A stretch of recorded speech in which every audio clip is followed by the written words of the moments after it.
1, Part 2, Part 3, and Part 4. Now look at Part 1. Part 1. You will hear a conversation between a clerk at the inquiries desk of a transport company and a man who is asking for travel information.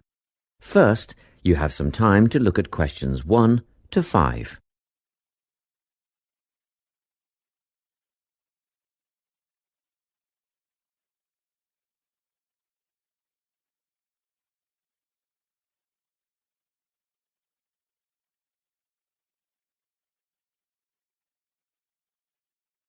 You should answer the questions as you listen, because you will not hear the recording a second time. Listen carefully and answer questions 1 to 5. Good morning, Travellink. How can I help you? Good morning. I live in Bayswater and I'd like to get to Harbour City tomorrow before 11 a.m. Well, to get to Bayswater... No, I live in Bayswater. My destination is Harbour City. Oh, sorry. Right, so that's Bayswater to Harbour City. Are you planning to travel by bus or train? I don't mind, really. Whichever option is faster, I suppose. Well, if you catch a railway express, that'll get you there in under an hour. Let's see. Yes, if you can make the 9:30 a.m. express, I'd recommend you do that. Great. Which station does that leave from? Helendale is the nearest train station to you. Did you say Helensvale? No, Helendale. That's Helendale. What's the best way to get to the Helendale station then? Well, hang on a minute while I look into that. Now, it seems to me that you have two options. Option 1 would be to take the 7:06 bus from the Bayswater Shopping Centre to Central Street. When you get there, you transfer to another bus which will take you to the station. Or the second option, if you don't mind walking a couple of kilometres, is to go directly to Central Street and get straight on the bus going to the train station. OK. Which bus is that? The 792 will take you to the station. I guess the walk will be good for me, so that might be the better option. What time do I catch the 792? There are two buses that should get you to the station on time, one just before 9 o'clock and one just after. But look, at that time of the morning it might be better to take the earlier one, just in case there's a traffic jam or something. The 8:55 is probably safer than the 9:05. Yeah, I don't want to miss the train, so I'll be sure to get on the 5 to 9 bus. Before you hear the rest of the conversation, you have some time to look at questions 6 to 10.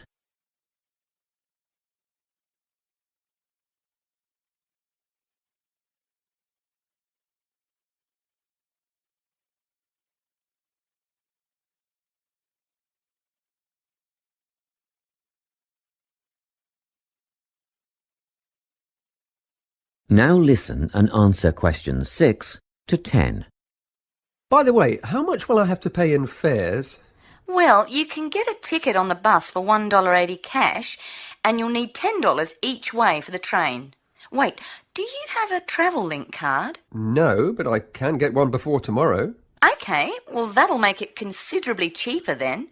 The bus will cost $1.50 each way, and the train will be... The train to Harbour City will...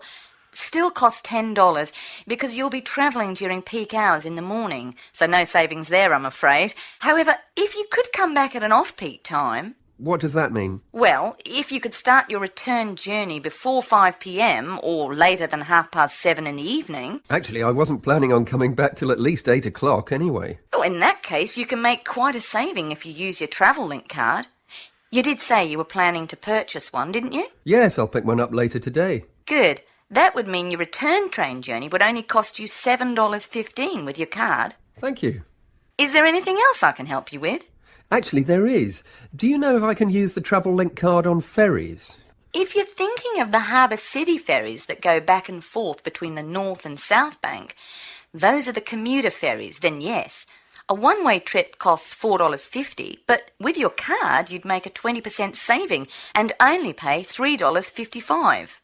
So $3.55 for the commuter ferry. What about the tour boats? You mean the tourist ferries that go upriver on sightseeing tours? No, they only take cash or credit card. They're not part of the Travel Link company. Oh, I see.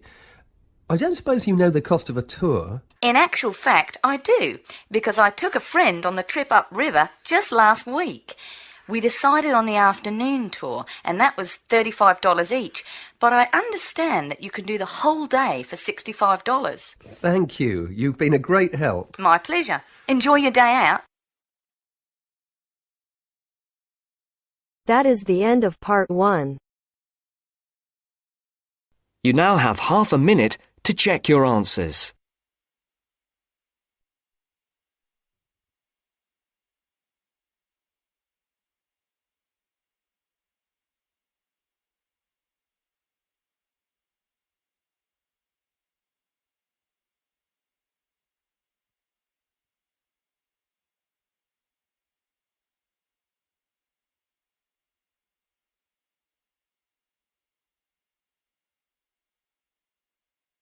Now turns to part 2. Part 2. You will hear a speech given by the head of a company to some new employees. You have 30 seconds to look at questions 11 to 16.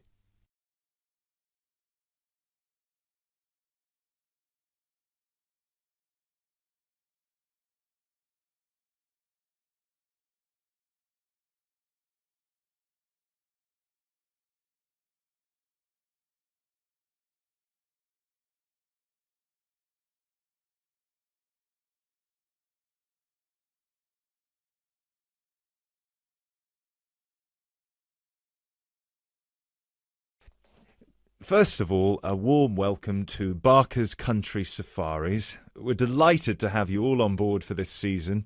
I know you've all been told a bit about the company when you had your job interview, but I thought it would be worth telling you a bit more about ourselves. Barker's was set up 10 years ago by myself, John, and my then girlfriend and now wife, Nancy. We started it initially just as a hobby. We felt that there was a good opportunity to share our love of the countryside in this part of the world with the many visitors who come here. As you know, most people come for the beaches in the summer, but there is so much more to the region, and this is what we wanted to exploit. Nancy and I were born near here, and as teenagers we went climbing, kayaking, whitewater rafting, potholing, and just straightforward walking. This district is in our blood, and we love it. While we were still at university, we started taking small groups of visitors out into the national park in Nancy's brother's old Land Rover. We'd drive them around the back lanes and into the forest. We'd also organise rock climbing tours for friends of friends. Then, each year, without us having to advertise, people came back to us to ask for more excursions and trips. So, 5 years ago, we gave up our other jobs to focus full-time on Barker's Country Safaris. Now, 2 years after that, we set up the activity tour part of the business, and 1 year ago, we expanded into organising activities for school groups during term time. Obviously, this was a massive challenge with all the health and safety requirements, but it's proving a great success.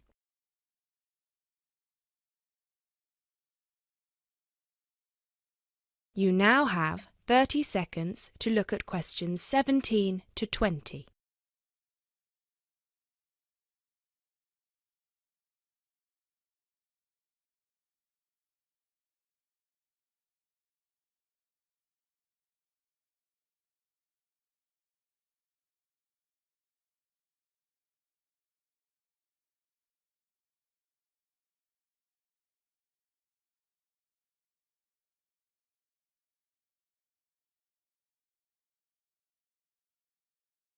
Anyway, we'll certainly not be dealing with school parties during the summer holidays.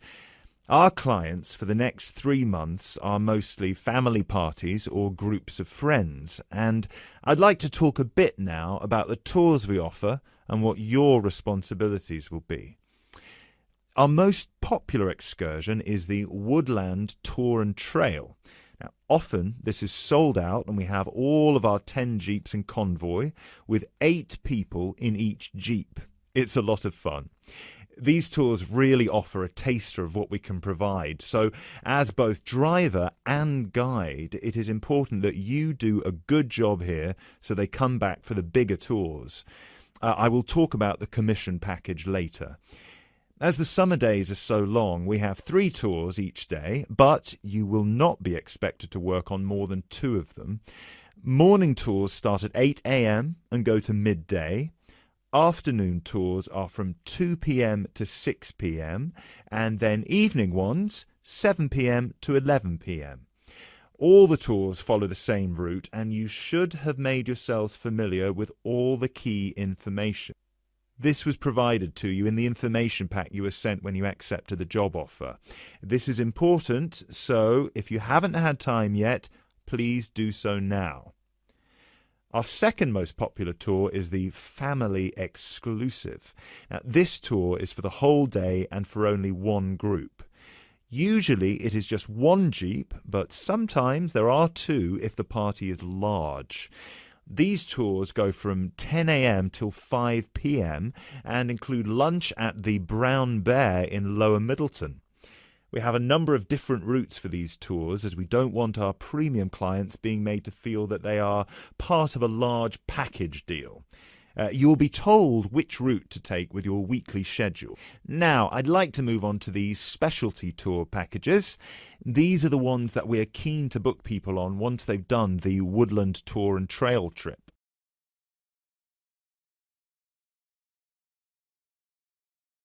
That is the end of part 2. You now have half a minute to check your answers.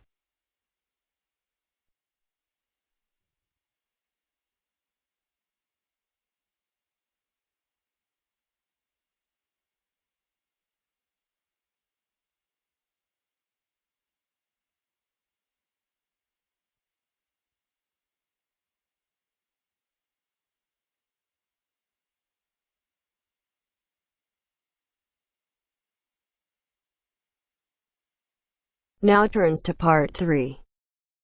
Part 3. You will hear a conversation between a student called Mary and her tutor, Mr. Hadstone. First, you have some time to look at questions 21 to 25.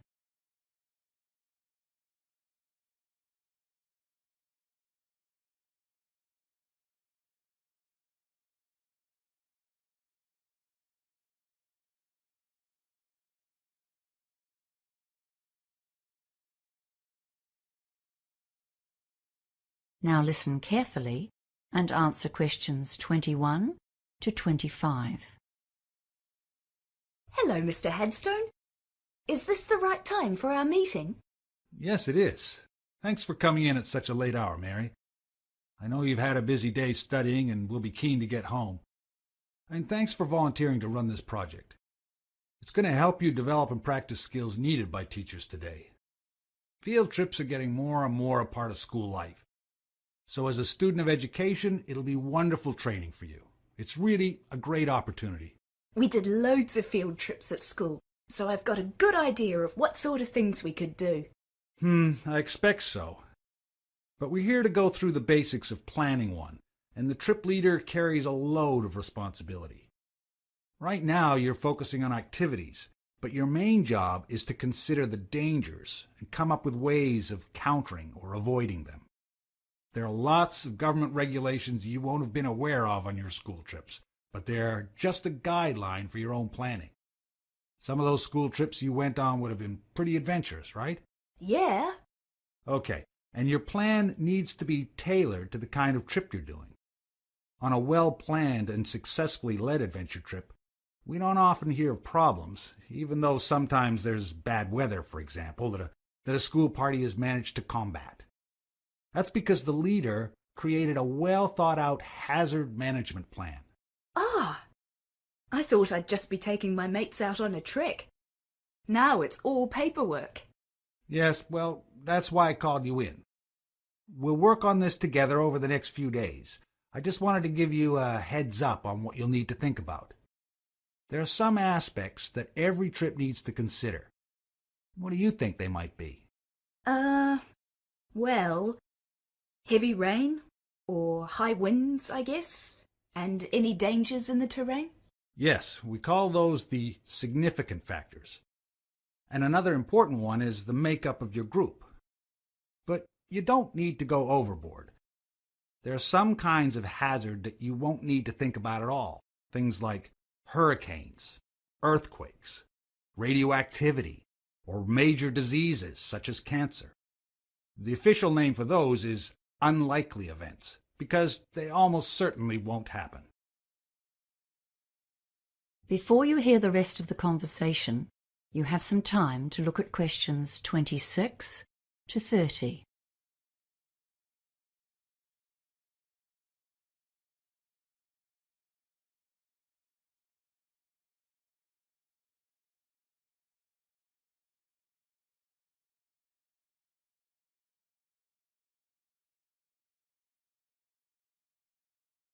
Now listen and answer questions 26 to 30.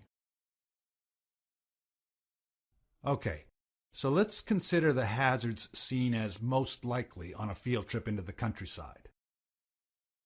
Weather causes real problems. Overexposure to the sun or the cold, even the wind, can have a big impact. And of course, the weather can change very suddenly and without warning. Yes, people can get into trouble in the hills if they don't bring extra layers of clothes and a jacket, even if they start walking on a hot day. Oh, and a raincoat too, of course. What's next then? Well, let's think about possible activities and what you might need. Yes, okay. Well, for hiking, of course, we need a first aid kit.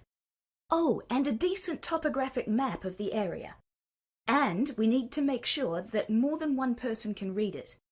I've run into lots of difficulties in the past with people who can't identify even major features, like rivers.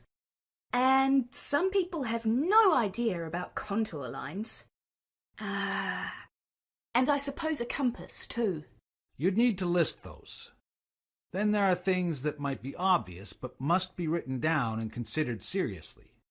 For example, if there's a possibility of falling more than 2.5 meters, that's considered life-threatening.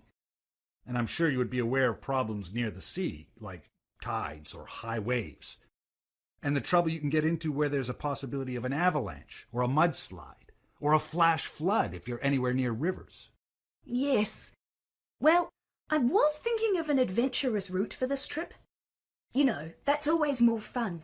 And it's such a cool feeling when you've achieved something really difficult. Yes, okay, but then you need to consider who's going to be in your party. Don't go and plan things that are beyond the reach of most people, or you're asking for trouble. You need to take into account the physical strength and experience of the party as a whole. When you make your groups, make sure there's at least one person in each one who's been hiking a few times before. Wow! There's a lot to write down, isn't there? I'm really keen to get started now. Well, good, because there's a lot more detail to consider. For now, I'll just mention 2 more of the common hazards for high school trips in particular. Yes? The Ministry of Education website says don't use inexperienced volunteers. And don't allow student drivers to bring their own cars, or to drive anyone else's car for that matter. Well, now I really have something to think about. Thanks, Mr. Headstone. That is the end of part 3. You now have half a minute to check your answers.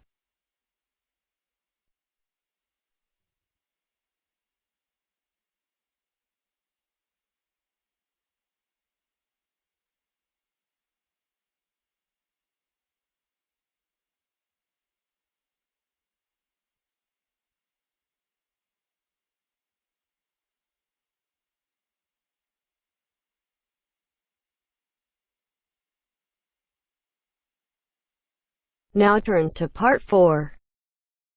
Part 4. You will hear a lecture about English language. You have 30 seconds to look at questions 31 to 37.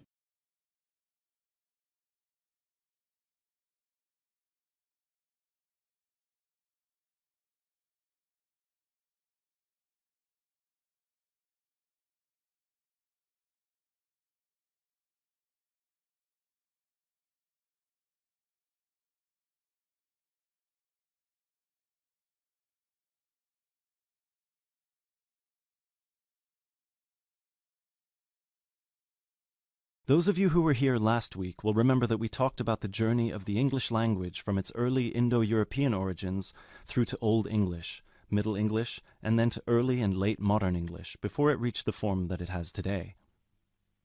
Today, we will be continuing that theme by focusing on the future of the English language and all the places it might go from here. There are about 2.1 billion people around the world who can speak English. Out of these, only 400 million are native speakers, which means that 4 in 5 English speakers are non-natives. This is obviously quite an impressive number, considering that just 2 centuries ago, in 1801, there were only about 20 million speakers of English around the world, and languages like French and German were ahead of English in terms of how many people were using them. But what does it mean? What it means is that the future of the English language doesn't really depend on its native speakers, but on that massive number of non-native speakers learning it around the world. Has anyone heard the term pidgin before, or Creole? A pidgin is a simplified version of a language which acts as a bridge between two people who don't have a common language, allowing them to communicate with each other.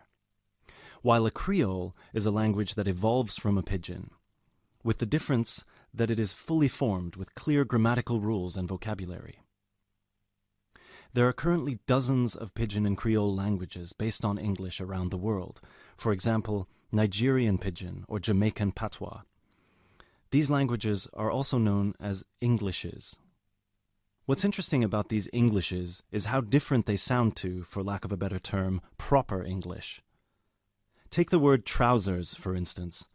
In Sheng, which is a Kenyan Creole language, they're called longi because they're long. But even versions of English that are recognized as official variations or dialects still differ greatly from each other. Americans and Jamaicans would call the back of a car where you store your luggage the trunk. Britons, Australians, Canadians, and other Commonwealth countries would call it the boot.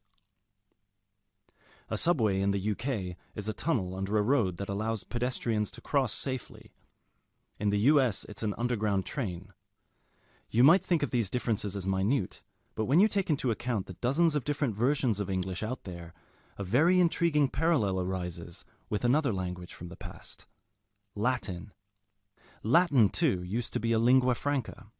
Nowadays, it's all but dead, spoken only by a few clerics and scholars.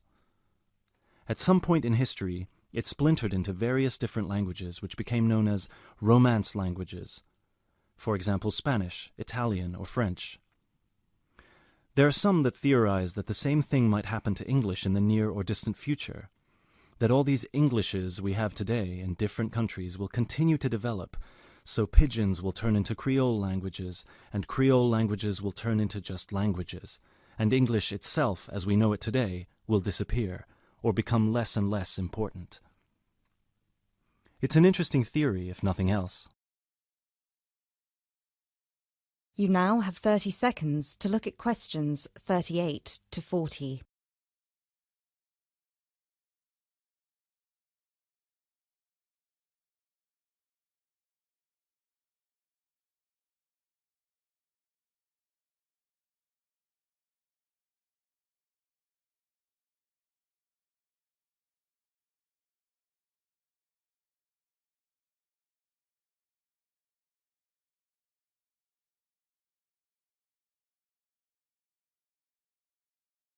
It makes sense that as English grows in popularity, countries, especially those with a strong sense of identity and tradition, will develop their own versions of the language, marked by the idiosyncrasies of their culture. Just think of the contribution of dialects such as Jamaican or South African English. In the past 50 years alone, they've added about 25,000 words to the English language. Most of these related to a local context that wouldn't have existed in English before the spread of colonialism. In terms of numbers, just those are enough for a brand new language.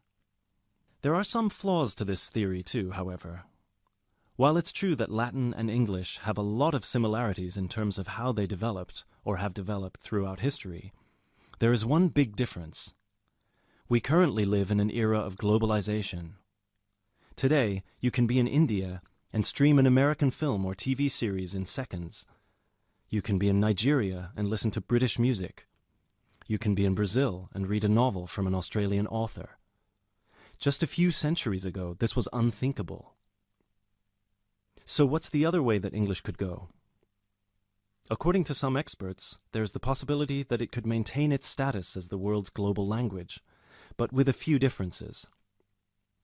Already today, most conversations in English occur between non-native speakers. While many of these might be fluent, the majority probably only have an intermediate understanding of the language, devoid of the nuances, colloquialisms, and complex collocations that native speakers employ in their interactions. This means that over time, English could turn into some sort of world speak, the official lingua franca for the entire world, but in a simplified form. Some scholars have even started trying to develop that version of English by selecting the most useful words in the English vocabulary for non-native speakers to learn. Robert McCrum has compiled a comprehensive list of 1,500 words, for example, a version of English that he calls Globish. And what about traditional native speaker English? It might continue to exist, but lose its popularity, as the previous theory suggests. There are many more theories about the future of the English language, of course. I've only focused on the two main ones because they clearly demonstrate our uncertainty when it comes to how this beautiful language will develop. English is in a unique, unprecedented position. No other language has achieved the same levels of popularity in human history, especially in terms of non-native speakers. So, as this is clearly uncharted territory, only time will be able to tell us what will happen. That is the end of part 4.